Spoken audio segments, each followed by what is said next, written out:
বারে বাহ! Australia team ইন্ডিয়াকে মাত্র 150 রানে অল আউট করে দিয়েছিল। কিন্তু কে জানতো যে অস্ট্রেলিয়ারও তার থেকেও খারাপ হাল হবে।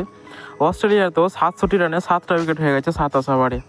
প্রথম দিনের খেলাতে যখন টিম ইন্ডিয়া প্রথমে ব্যাট করতে আসে আর তাদের প্রথম থেকে উইকেট পড়তে থাকে, বিরাট কোহলি, কেএল রাহুল, যশস্বী জয়সওয়াল, পান্থ, সুন্দর সবাই যখন পড়তে থাকে, তখন আমরা মনে করছিলাম যে অস্ট্রেলিয়া হয়তো এই ম্যাচটা খুব অনায়াসে জিতে যাবে। কিন্তু এ কী করলো ইন্ডিয়ান বোলার জসপ্রীত বুমরাহ হলো ক্যাপ্টেন এই ম্যাচে। আর জসপ্রীত বুমরাহ একাই 4টা উইকেট নিয়েছে। তাদের কোনো ব্যাটিংকে সেট হতে দিচ্ছিল না। তাদের বড় বড় ব্যাটিং যেমন উসমান খাজাওয়া, ম্যাক্সওয়েনি, মার্কাস ল্যাবুচ্যানে, স্টিভ স্মিথকে 0 রান আউট করে দেয়। ট্রাভিস হেড 13 বলে 11 রান করেছে। মিচেল মার্শ 19 বলে 6 রান। অ্যালেক্স ক্যারি এখন খেলছে আর প্যাট কামিন্স 3 করে আউট হয়ে গেছে। এখন পর্যন্ত টিকে আছে অ্যালেক্স ক্যারি আর মিচেল স্টার্ক। আর তারা 67 রানে 7টা উইকেট হারিয়ে ফেলেছে। আমরা ভাবছিলাম হয়তো টিম ইন্ডিয়া এই ম্যাচটা খুব অনায়াসে হেরে যাবে, কিন্তু না, খেলা টক্কর হবে। যেমন বর্ডার গাভাস্কার কপি এর আগে হয়েছিল, ঠিক তেমনই কেউ হাল ছেড়ে দেবে না।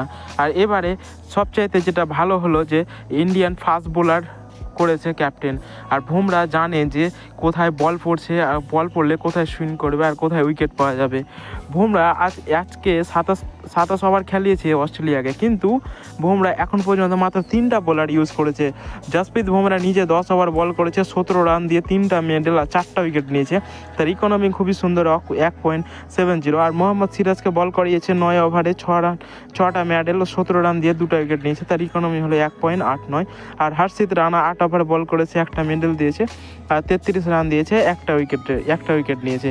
আর মাত্র 3 জন মিলে তারা 7টা উইকেট নিয়েছে।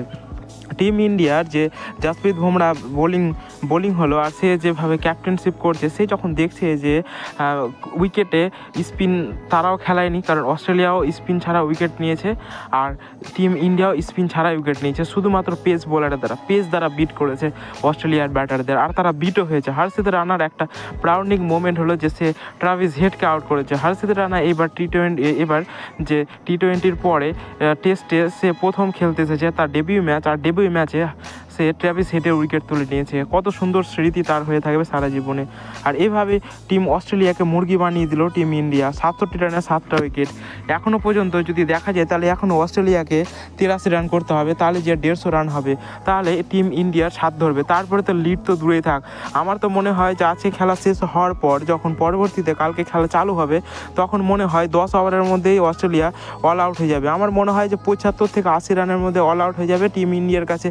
তখনও 80 রানের লিড থাকবে, 70-80 রানে। আর তারপর টিম ইন্ডিয়া ম্যাচটা জিতবে, এটা আমার মনে হয়। কারণ অস্ট্রেলিয়াও ছেড়ে দেবে না, কিন্তু শেষের যে 4 নাম্বার যে ইনিংস হবে সেটাতে হবে মারপিট, কারণ অস্ট্রেলিয়াও ছেড়ে দেওয়ার মতো প্লেয়ার না। আর তারা বলেছিল